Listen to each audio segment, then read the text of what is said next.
I'd like to invite Guinta to speak, or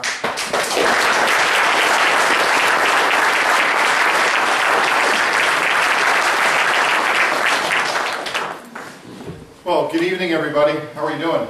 Good. Good. We have 15 days until we get to change the direction of our state and our nation. And I can tell you, I'm excited. I know you are excited. There are a slate of candidates who believe in the mission that this group believes in. That this group believes in. And it's John Stephen, it's myself, and it's Kelly Ahab. And let me tell you, there could not be any greater differences between us and the opponents on the Democratic side. They could not be greater. They could not be greater. And I'm going to talk a little bit about the things that differentiate myself and our current member of Congress, Carol Shea Porter. First of all, she has been in office for 4 years. We're going to have 2 more debates, I think it is, in this campaign. What she's going to tell you is that she is for limited spending, reduction of the deficit, things that she talked about in 2006. So you're going to hear me respond in very specific ways. I'm going to ask her, in 2006, when you took office and the deficit was at $240 billion, what happened from then till today when the deficit now stands at $1.5 trillion? I don't think we have to go any farther than that to decide who is a better steward of your money. The one thing that I think we understand in New Hampshire is that we need to be good stewards of your money. Yeah. And you know what? We don't always have to spend your money. We can actually let you keep your money. We can actually give some of your money back. But we need people who are going to fight for that kind of principle and make government limited and more effective. That is not an easy thing to do because there are always people, always special interests that are fighting the taxpayer. So when I ran for mayor in 2005, I ran because these principles were at risk once again. And I decided after 6 consecutive tax hikes in the city of Manchester, we could do better. That we could actually cut taxes, that we could actually prioritize our budget, that we could be more effective and efficient, that we could dedicate taxpayer resources toward the things that taxpayers wanted government to focus on. Now, you know what that meant? It meant making decisions. When you make a decision, someone is going to disagree with you. The point of being an elected official is to make tough decisions, to respect everybody who has a difference of opinion, but convey who you are and the vision you have for a better city, better state, better country. So today we are faced with a very tough decision about the direction of our country. Or at least some would think it's a very tough decision. I don't think it's tough at all. I think the decision is very clear. We have a member of Congress who chooses and states it and is emphatic about it, that government is the solution, and that government should be larger, and that government programs are what are going to move this country forward. She has supported stimulus, she has supported larger spending and larger borrowing.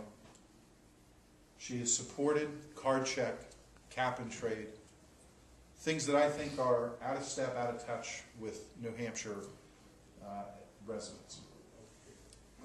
When I got in as mayor, I cut borrowing, I cut taxes, delivered the first tax cut in a decade. Wasn't always easy.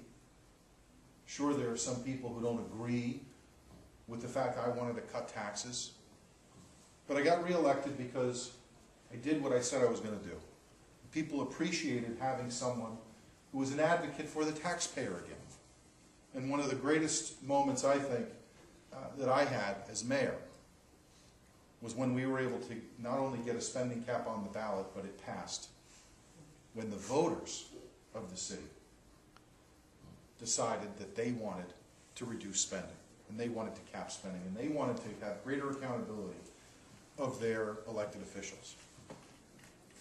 One of the things that I think we're going to have to focus on in the next 4 years is first, let's pass a budget. We don't even have a budget. As we stand here today, our country does not have a budget. Then we've got to pass a balanced budget. The budget last year was $1.5 trillion out of balance. That's an embarrassment.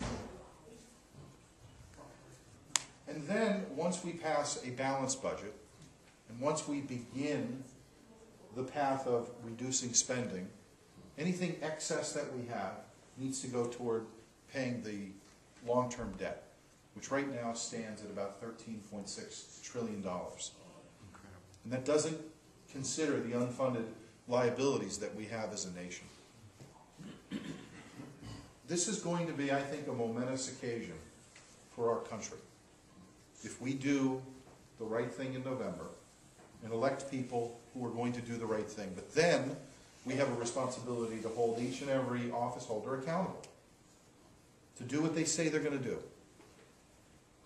Not to serve so they can get reelected, but serve so they can represent you.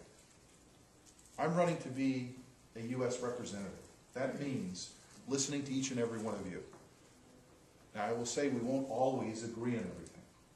But what you're going to get out of me is someone who will always stand with you, who will always work for you, and who will always listen to your perspective and point of view, and try to reflect it the very best that I can as your representative. And the only time I will be in Washington is whether I have a committee hearing or a vote. Otherwise, I'm here in New Hampshire, with my family and with my constituents.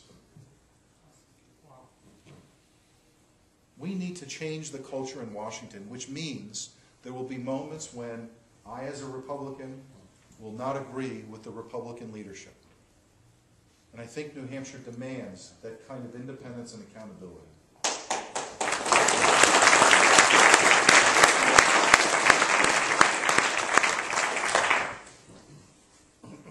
3 more minutes.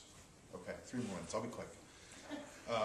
I started this campaign about 18 months ago based on a passion and a conviction that I had to improve our country. And it's been a great campaign. Tough primary, lots of great people who served, who ran for office, who I hope will try to serve our state in other ways. But I was appreciative of having the nomination. We are in a good position to take back this seat, but we're not going to stop until every vote is counted and every door possible that we can is knocked on. So I do ask for your help in making sure that you get to restore the government and the governance that you would like to see. It takes all of us to knock on doors, to make the phone calls, and to talk to our friends and neighbors about the challenges that we are faced with and who are the right people to reflect our values and our ideals. And I'd be happy to take questions at this time.